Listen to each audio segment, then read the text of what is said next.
Boa noite aí, Walter. Tudo bem? Tá me ouvindo aí? Então vamos deixar gravada essa web aula, né? Vou falar então da situação de aprendizagem 3, ok? Acordei da primeira e da segunda, vou falar da quarta, né? Situação de aprendizagem aí. Vamos iniciar aí, Walter. Também quero falar aí que depois, se tiver alguma dúvida da demais situação de aprendizagem, a gente vai tirar essa dúvida aí logo após eu explanar aí da situação de aprendizagem, tá bom? Certo. E antes de iniciar, eu vou passar um vídeo aí motivacional da indústria, aí logo em seguida a gente inicia a aula.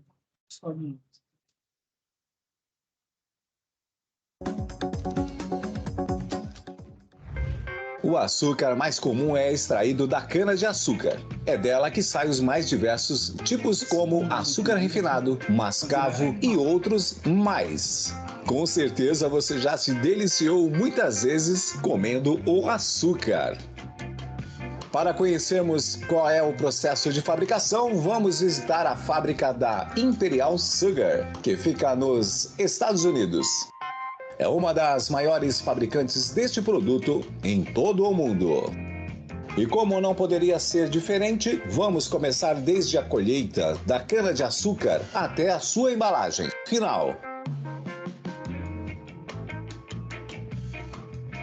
Vamos juntos nesta aventura para que possamos descobrir todo o processo em cada etapa de produção. Tudo começa com uma colheita da cana-de-açúcar. Em algumas fazendas é feita a queima da cana para facilitar o processo.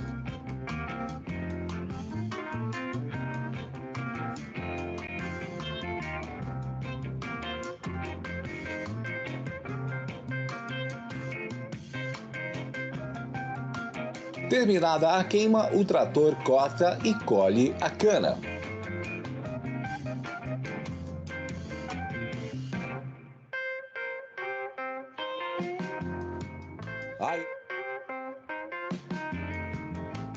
Grandes caminhões transportam a matéria-prima até a fábrica de açúcar.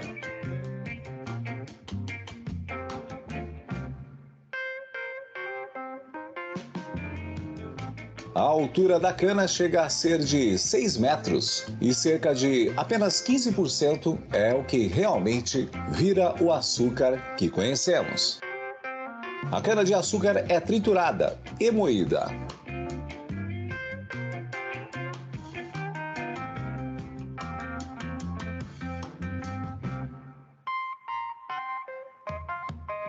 Do moinho, ela passa pelo separador, onde o bagaço e o suco são separados.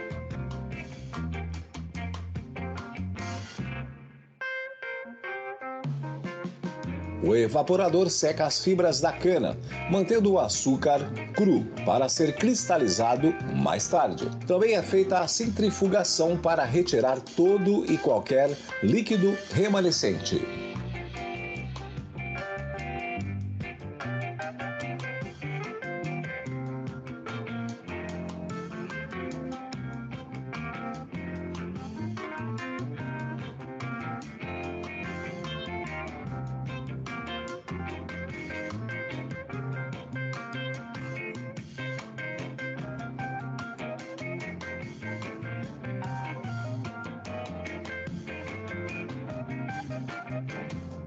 O açúcar ainda precisa ser purificado, descolorido, recristalizado e seco. Para descolorir, todo o seu corante natural é removido.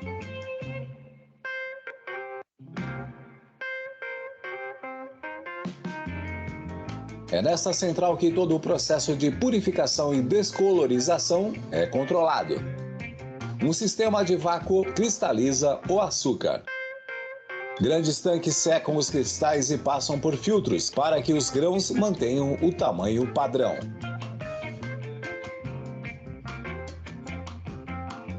Finalmente, é empacotado.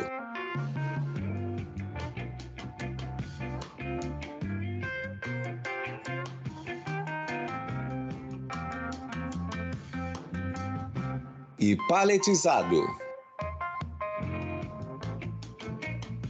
O controle de qualidade é feito em cada lote, procurando eventuais problemas no processo.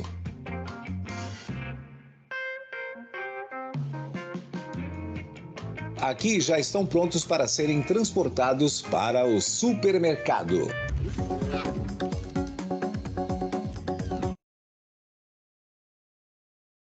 Bom, então vamos iniciar aí. Vou compartilhar novamente a tela aqui, né?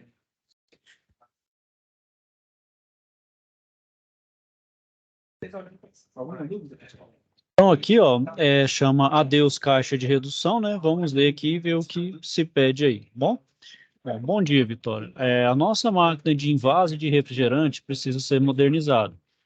Eu mesmo, a máquina invasa garrafa de 3 tamanhos diferentes, 600 ml, 1 litro e 2 litros.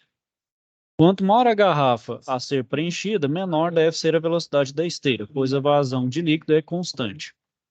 Eu gostaria que você fizesse uma reunião entre engenheiros e técnicos de manutenção para discutir a melhor forma de variar a velocidade da nossa máquina. Você já sabe que é preciso utilizar o inversor de frequência se quiser substituir as transmissões mecânicas e quando precisar de uma velocidade regulada do motor. E o que tem que fazer primeiro? Participe do fórum de discussão e poste seus comentários sobre as vantagens, desvantagens e aplicações do inversor de frequência. E o que mais? Você precisa parametrizar o inversor de frequência, inserindo os dados da placa do motor que você possui. As 3 velocidades devem ser escolhidas por meio de 3 botoeiras ligadas às entradas digitais do inversor de frequência. E como tenho que parametrizar essas entradas? Deve parametrizar essas entradas e ajustar as velocidades para 150 RPM, no caso da garrafa de 2 litros, 300 RPM para a garrafa de 1 litro e 500 RPM para a garrafa de 600 ml. E tenho que ajustar também as rampas de aceleração e desaceleração? Sim. Ajuste as rampas para que o deslocamento das garrafas seja suave e seguro no momento de ligar e desligar a esteira. Precisarei montar o diagrama de comando de potência? Você deve realizar a montagem do diagrama de comando de potência e verificar se a partida funciona corretamente. E como serão acondicionadas as embalagens? As garrafas serão embaladas então em fardos contendo 6 unidades. A nova máquina aumentou o nível de automação do processo. Você será responsável por fazer as adequações necessárias de acordo com as especificações dadas. E quais são elas? Bom, os refrigerantes chegam através de uma esteira à máquina que os embalará. Então, quando ela conta 6 garrafas, ela desliga a esteira? Isso mesmo. Quando a 6ª unidade passa pelo sensor, ele desligará a esteira que é religada após o término da embalagem do fardo. Então, temos que usar um CLP? Sim, o CLP recebe os pulsos de contagem do sensor e controla o acionamento e desacionamento do inversor de frequência. O inversor faz o controle de velocidade, aceleração e desaceleração da esteira. E quais são as especificações do processo da máquina? Veja elas aqui então no notebook. Bom, então a velocidade da esteira é de 200 RPM, fardos com 6 unidades, o tempo de embalagem é de 12 segundos. O processo é totalmente automático, sem necessidade de operador, e ele é um processo contínuo, cessando apenas quando o botão desligar é pressionado. Bom, no encontro presencial, você terá que simular o diagrama em linguagem ladder, utilizando um contador e um temporizador, programar no software do CLP, descarregar o programa desse CLP, parametrizar o inversor de frequência e realizar a montagem do sistema. Tem que fazer alguma pesquisa para identificar as possíveis falhas do motor elétrico? Sim, você deve fazer um estudo sobre as causas de uma das possíveis falhas do motor elétrico, a sua parada. Pense a respeito dos motivos para esta falha e preencha a árvore de falhas com as causas listadas. Precisaria apresentar algum relatório? Este relatório deve apresentar, então, a sequência de todos os parâmetros ajustados do inversor, desde a habilitação da senha até o momento de ligar o motor. Coloque fotos da sua montagem no relatório. Lembre-se de separar as etapas de envasamento e embalagem das garrafas. Ótimo, será uma boa oportunidade para colocar, então, meus conhecimentos em prática. Bom trabalho. Então, aqui, pessoal, são 6 etapas, né? Então, a primeira é participar do fórum de discussão, né? Falando então sobre as vantagens e desvantagens da aplicação de inversor de frequência, né? Então, no caso aqui é esse esse fórum de discussão aqui, certo? Fórum de discussão aqui, SAEP, ok? A segunda etapa, vocês vão parametrizar um inversor de frequência que deve ser pré-programado em 3 velocidades. Então, as 3 velocidades devem ser escolhidas pelo operador por meio de 3 botoeiras ligadas às entradas digitais do inversor de frequência. Então, você deve parametrizar essas entradas e ajustar as velocidades de 150 RPM para uma garrafa de 2 litros, 300 RPM para a garrafa de 1 litro e 500 RPM. Insira os dados da placa do motor que você possui. Ajuste as rampas de aceleração e desaceleração para que o deslocamento das garrafas seja suave e seguro no momento de ligar e desligar a esteira. Então, pessoal, essa é uma das etapas que vocês vão fazer lá na aula presencial. Então, lá vocês vão utilizar a planta didática, né? Que tem um motor e sensor com programação lá em CLP e também um inversor. Nesse primeiro momento, vocês não vão fazer nada em CLP, vão fazer a parametrização, por exemplo, desse ajuste, só usando um inversor de frequência. Então, o professor vai mostrar para vocês lá como fazer os devidos ajustes, ajuste de rampa de aceleração e desaceleração, e ajustar para 3 níveis diferentes de velocidade, né? No caso aí para 150, 300 e 500 RPM, né? Isso aí só utilizando o inversor. E vocês vão fazer isso utilizando, então, 3 botoeiras, em que cada botoeira, então, vai ser uma parametrização diferente. Então, uma botoeira para 150 RPM, outra botoeira para 300 RPM e outra para 500 RPM. Vocês vão elaborar isso aí lá na aula presencial. Realmente, o professor lá na unidade vai orientar vocês com relação a esse procedimento.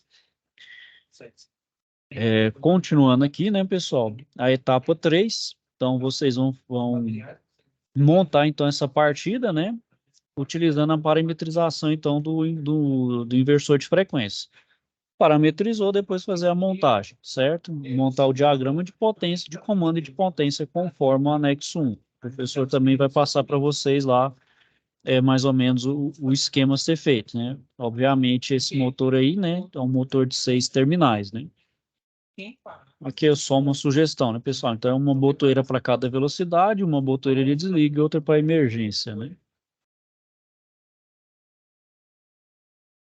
A etapa 4, então, vocês vão simular o diagrama em linguagem LED, então, aquele diagrama de lógica de contato, né, de bobina, vocês vão fazer ele em ladder, utilizando o CLP, né, vão descarregar o programa, parametrizar o inversor de frequência e realizar, então, a montagem agora de acordo com o anexo 2, que é esse anexo aqui, ok?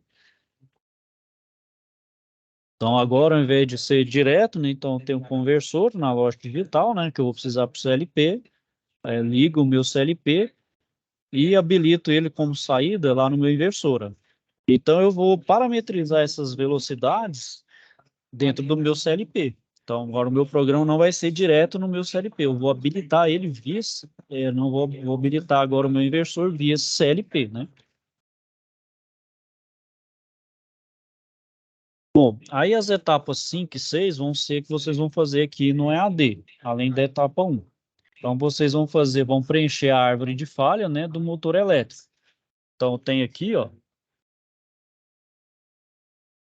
bom, o que eu tenho aqui? A árvore de causas raiz, né? Então, eu tenho aqui a árvore de falhas de motores elétricos, as causas prováveis e a causa raiz.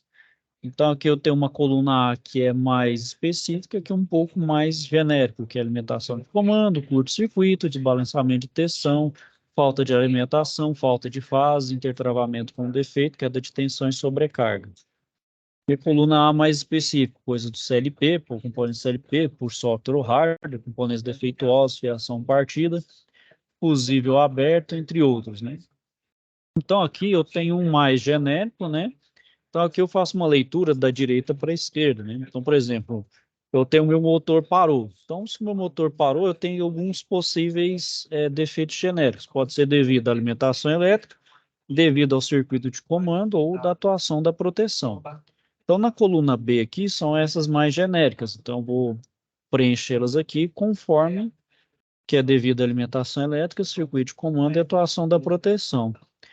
E devido ao circuito de comando, ainda vou ter, então, alguns defeitos mais específicos ainda, que podem ser, então, uma causa raiz mesmo do meu motor ter parado, que aí são esses da coluna A. né? Pode ser, então, os componentes defeituosos, né? Então, cada um dele aqui do circuito de comando vai ter uma causa raiz. Então, vocês vão preencher aqui, né, de uma forma lógica aqui, certo?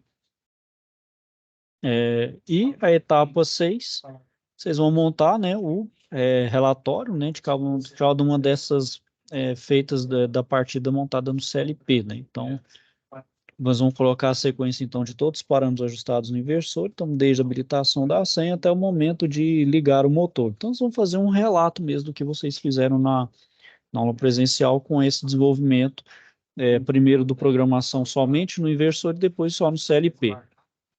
Ok? Tem alguma dúvida aí, pessoal? Algum questionamento?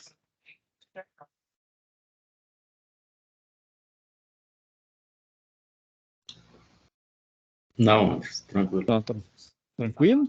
Então, aqui, pessoal, nós vamos, então, ver os conhecimentos necessários para a gente, então, ter noção de fazer essa situação de aprendizagem, né?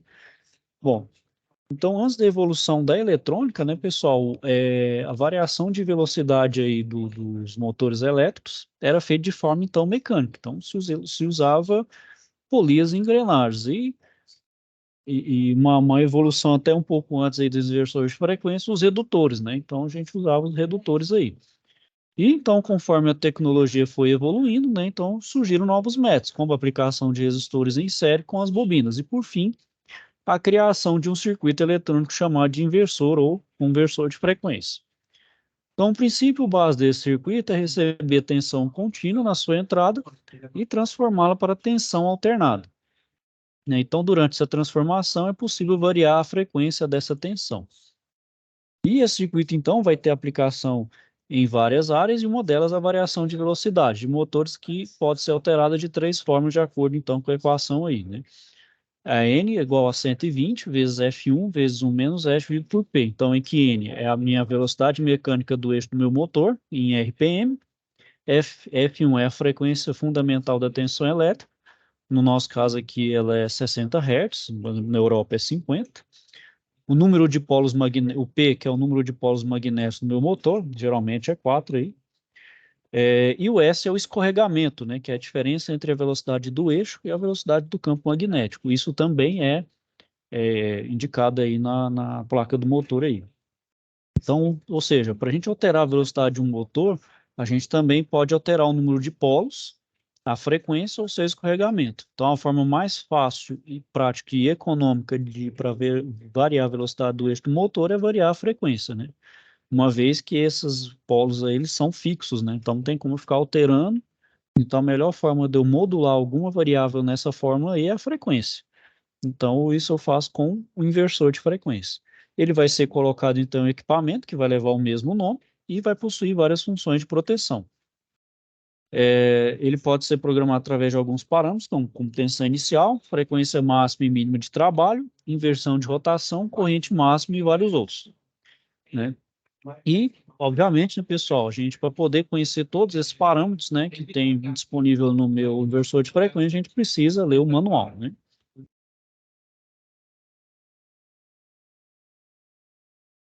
Bom, então, para fazer a programação ou parametrização do inversor, a gente tem que ter em mãos o manual do fabricante, pois ela é feita através de códigos numéricos, onde cada número vai representar um parâmetro. E tem alguns parâmetros que são comuns, né? Ou seja, independente da minha marca, né? Então, por exemplo, o parâmetro de acesso ele vai funcionar como um ACEM. Então, é necessário desbloquear o inversor, né? Por exemplo, para poder alterar os outros parâmetros. É uma forma de segurança, né? Isso, então, é comum a todos os meus inversores. A corrente de saída é aquela corrente que o inversor vai estar fornecendo ao motor, né? Então, ou seja, é aquele que vai estar sendo modulado, vai ser enviado para o meu motor. A tensão de saída, né? Então, é a tensão que o inversor está fornecendo ao motor. A frequência de saída é aquela que o inversor vai estar fornecendo ao motor. Tempo de aceleração, que é o tempo que o motor, então, demora para atingir a velocidade máxima, né, aquela velocidade de regime, né, após a partida. Tensão, corrente, potência e frequência nominal do meu motor. Então, são parâmetros que devem ser lidos na placa do motor e seus valores colocados no inversor, ou seja, todos aqueles dados que a gente tem na placa do meu motor, a gente insere dentro do meu inversor, porque ele já lê e faz os cálculos de forma automática, já são embutidas na sua programação, né? Então, sem necessidade da gente fazer isso manualmente. E a função das entradas digitais aí, né? Então, os inversores possuem entradas digitais que podem ser programadas para ligar ou desligar o motor, inverter então o sentido de giro, diminuir, aumentar a velocidade, entre outros. E cada um desses parâmetros, né, pessoal, vai receber então um número que o identifica. Na hora de fazer a parametrização do inversor, vai ser necessário selecionar o número relativo ao parâmetro e colocar neste valor o parâmetro desejado. Por exemplo, para a gente precisar parametrizar a corrente nominal do meu motor, que é de 25 amperes, a gente vai olhar no manual do fabricante, o parâmetro dessa corrente, então, é o P401. Então, a gente seleciona esse parâmetro P401, aí no inversor de frequência, e coloca 25. Né? Então, por exemplo, eu tenho aqui, ó, coloco lá P401, Enter, aí eu coloco o valor. Eu coloquei 25, dou um Enter. Pronto, gravou o valor da minha corrente. É assim que acontece, eu desejo, eu coloco um parâmetro qual que eu quero inserir, aperto Enter, insiro o valor e Enter de novo. Bom, então a montagem de circuito que utiliza o inversor de frequência, pessoal, ele é muito parecida com a montagem de circuito de comando. E força para as partidas eletromagnéticas a gente já estudou. E vai ter apenas um contator e não vai se utilizar, no caso, o temporizador. Então, a grande parte da lógica de funcionamento vai ser feita através das entradas digitais da parametrização do inversor. Ou seja, já é uma certa forma daquela evolução da lógica de contato, né? O inversor aqui, ele já tem uns circuitos eletrônicos internos que ele já faz essa parametrização. Então, os contatos aqui, ele já vai fazer essa modulação. Então, já vai dispensar o uso dos contatores aí, né? Tanto de potência aí. Então, isso já é uma... Obviamente que a gente não vai poder abrir mão, né, pessoal? Aqui está simplificado, que a gente, obviamente, por se tratar agora já de um produto com eletrônica e com maior valor agregado, que a gente vai ter que usar mais aqui e abusar também é de proteção, né? Então, tanto proteção principalmente na entrada, né? Contra surtos e disjuntores aí mais robustos, né? Uma vez que os inversores são assim como os CLPs também são extremamente caros, né? Bom, então o próximo passo na automação do processo, né, pessoal, é usar então o inversor de frequência. Então eu posso parametrizar tudo no meu inversor? Pode, mas o meu CLP dá mais poder de processamento de automação. Eu posso colocar mais coisas, mais elementos no meu CLP. O meu inversor, eu só consigo fazer parametrização de alguns parâmetros relativos ao motor, mas não consigo, por exemplo, colocar um temporizador, não consigo colocar algumas funcionalidades. Logicamente, vai depender do meu inversor de frequência. Não sei se você já viu aí, Walter, tem uns novos da Mitsubishi, que ele praticamente tem um CLP integrado no inversor de frequência. Não sei se você já viu ali, Walter. A Mitsubishi lançou um que é praticamente tudo dentro do inversor. Então, o inversor e o CLP, já faz programação LED dentro desse inversor. Só que como ele por ser novo, é absurdamente caro, né? Então, o preço dele é lá nas alturas. E é novo também, né? Mas, obviamente, quem faz isso aí, né, vai ter uma computação de espaço aí muito grande, né? Eu ainda não conheço desse, não. Eu não, depois eu vou ver se eu acho ele aqui. Deixa eu ver se eu acho ele aqui, Walter, rapidinho. Deixa eu ver se eu consigo achar ele aqui. É,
Aqui, Walter, eu achei, ó. Eu não vou botar o vídeo aqui, porque senão pode dar problema de... Ó, tá vendo? Ele tem função de CLP incorporado, ó. Esse inversor aqui da Mitsubishi.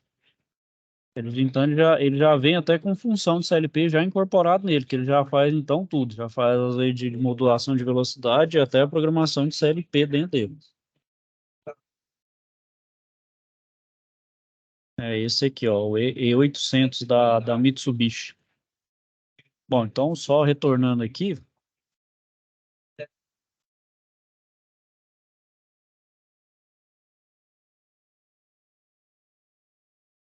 bom, então, para programar o CLP, né, pessoal, que a gente vai desenvolver as tarefas da máquina, a gente usa, então, o software indicado pelo fabricante, né? E um pequeno detalhe, que agora você vai ter um contador, que vai contar, então, quantas garrafas de refrigerante já passaram. E cada fabricante vai ter o seu próprio contador, né? Então, aqui, ó. Então, a gente tem a lógica, né? Por exemplo, a memória interna. E a memória eu ligo, então, uma entrada e essa entrada vai dar início ao meu contador. Então, cada pulso dessa entrada aqui, ele vai dar um pulso no contador até contar 6, né? Então, deu 6, até o contor maior ou igual a 6 e desliga, né? Então, a cada vez que vai ligando aqui, quando der o 6, desliga, né? Então, ele é um contador, deu 6, desliga. Ligou de novo, deu 6, desliga. Zerou, deu 6, zerou. Aí ele vai fazendo assim até não ter mais, obviamente, insumos, né, nem garrafa aí. Bom, aqui então tem um exercício de passagem aí, né, para fixar o conhecimento aí. Bom, além disso também, né, pessoal, a gente também tem que ter uma noção de gestão de processos, né? E um desses que a gente utiliza na manutenção, né, mais comum aí é o método de análise de falhas, que é a análise da árvore de falhas. Ele vai ser um método para analisar comportamento de sistemas complexos. Pode usar tanto para sistemas complexos, né? E vai ser aplicado na manutenção, que a gente encontra, então, todas as possibilidades, que vai levar alguma máquina ou equipamento a falhar, né? Então, a gente sempre sai, por exemplo, de uma coisa mais geral até achar uma causa raiz, aquela específica, né? Porque não adianta nada, né, pessoal, a gente já fazer aquela execução pela mera execução, né? A gente fazer uma manutenção lá e pronto, e acabou. Se a gente não achar uma causa raiz, aquela máquina vai dar problema de novo e vai ser cíclico isso, né? Então, é necessário a gente fazer essa análise, né, de forma que a gente ache o problema raiz e que aquilo nunca mais ocorra, né? Então, com isso, a gente lista todos os itens que levam o sistema a falhar e também a gente avalia a relação entre esses itens. Por exemplo, imagine que o sistema de aquecimento de uma máquina injetora de plástico parou de funcionar. Então, quais falhas podem gerar esse problema? Então, aqui primeiro a gente faz uma espécie de tabela que lista todas as falhas possíveis. Aqui, então, vamos dizer assim, que é preliminar, né? A gente pode fazer um brainstorm aí. Depois a gente vai filtrando, obviamente, aquelas ideias mais absurdas para as mais condizentes, as mais coerentes. Então, por exemplo, aí, pode ser máquina sem energia, condutor do aquecimento rompido, resistência aberta ou a resistência em curto, pode ser um sensor de temperatura estragado, pode ser saída do CLP queimada, pode ser o controle de temperatura queimado, uma subtensão, uma sobrecorrente. Ou seja, quanto a gente mais conhece o sistema, né, pessoal, mais falhas possíveis a gente pode listar. Ou seja, então isso tem uma relação direta, né, pessoal, com nossa experiência de trabalho e conhecimento sobre aquela máquina, né? Então isso ajuda a gente a elaborar uma análise de falha. Então isso, pessoal, é um dos componentes fundamentais da chamada TPM, né, que é a manutenção produtiva total, né? Então, aquela manutenção produtiva total como os pilares da manutenção autônoma. Então, aquele operador daquela máquina, ele é uma espécie de dono dela. Então, ele sabe intimamente o que está acontecendo com aquela máquina. Então, sabe todas as falhas ali, né? Então, com isso, a gente consegue construir a árvore de falhas. Então, por exemplo, vamos iniciar aí, ó.